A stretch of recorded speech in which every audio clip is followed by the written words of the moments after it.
சுன்னத்துல் ஜமாத்திலையும் இருக்கிறாங்க அந்த மாதிரி குழுக்கள், ஷியாக்கள்லையும் இருக்கிறாங்க. கெட்டவர்கள் ரெண்டு தரப்புலையுமே கெட்டவர்கள் இருக்க தான் செய்கிறாங்க. எல்லா கூட்டத்தாரிலும் கெட்டவர்கள் இருக்க தான் செய்வாங்க, நல்லவர்களும் இருப்பாங்க. ஷியாக்கள்லாம் ஒட்டு மொத்தமாக எல்லாருமே கொள்கை பிறந்து போனவர்கள், அவர்கள் காஃபிர் எப்படிங்க சொல்ல முடியும்? சுன்னத்துல் ஜமாத்திலையும் அப்படி தான் இருக்கிறாங்க. எத்தனையோ பிரிவுகள் இருக்குது, அவர்களை பார்த்து ஷியாக்கள் சொல்கிறாங்க. அப்போ இந்த அரசியலை, நம்மை பிரித்தாளக்கூடிய இந்த அரசியலை நாம் புரிந்து கொள்ள வேண்டும். முதல்ல புரிந்து கொண்டால் மட்டும்தான் அடிப்படையிலேருந்தே நாம் தெரிந்து கொள்ள வேண்டும்.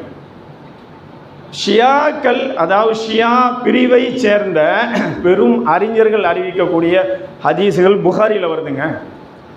அந்த ஹதீஸுகளை தான் நாம் மக்களுக்கு எடுத்து சொல்கிறோம். ஒட்டுமொத்த சமுதாயமும் புகாரியை ஏற்றுக்கொண்டு இருக்கா இல்லையா?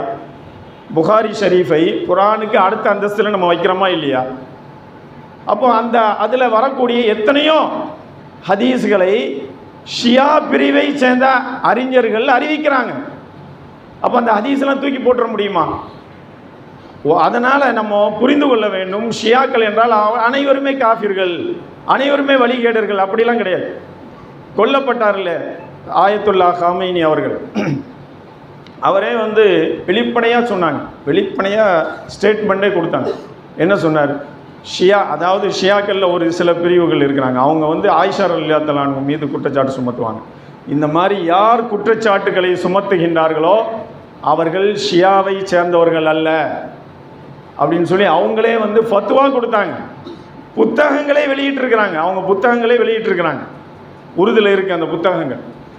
அப்போ கண்ணியத்திற்குரியவர்களே, நம்ம இந்த அரசியல் நம்மளை பிரித்தாலும் இந்த அரசியலை நாம் புரிந்து கொண்டால் மட்டும்தான், நாம் ஒன்றுபட்டு விடுவோமேயானால் நிச்சயமாக அல்லாஹ்வினுடைய வெற்றி மிக சமீபத்தில் இருக்கின்றது. அல்லாஹ் தஆலா திருமறையிலே குறிப்பிடுகிறார், நீங்கள் அப்படி ஒன்றுபடவில்லை, நீங்கள் பிரிந்தே தான் இருப்பீர்கள் அப்படின்னு சொன்னால் அல்லாஹ்க்கு அதெல்லாம் ஒரு பிரச்சனையே கிடையாது. எத்தனையோ சின்ன கூட்டங்களை வைத்து பெரும் கூட்டங்களை நான் வெற்றி பெற்றுள்ளேன்னு அல்லாஹ் சொல்கிறான். திருமறையிலே சொல்கிறான், சூரத்துல் பக்ரால சொல்கிறான், வகத்தல தாவூது ஜாலூத்த வாத்தாஹுல்லாஹுல் முல்க. அந்த ஜாலூத்துன்னு ஒருத்தன் இருந்தான்.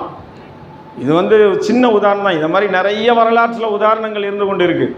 அல்லாஹ் திருமறையில் சொல்கிறதுனால நான் குறிப்பிட்டு காட்டுகின்றேன்.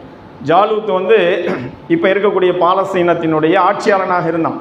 அவனை யாருமே எதிர்க்க முடியாது, ரொம்ப வாட்டச்சாட்டமாக இருப்பான், பயங்கரமாக இருப்பான். அவனை ஒண்டி யாராலும் எதிர்க்க முடியாது அப்படிங்கிற ஒரு வரலாறு படைத்தவனாக அவன் இருந்தான்.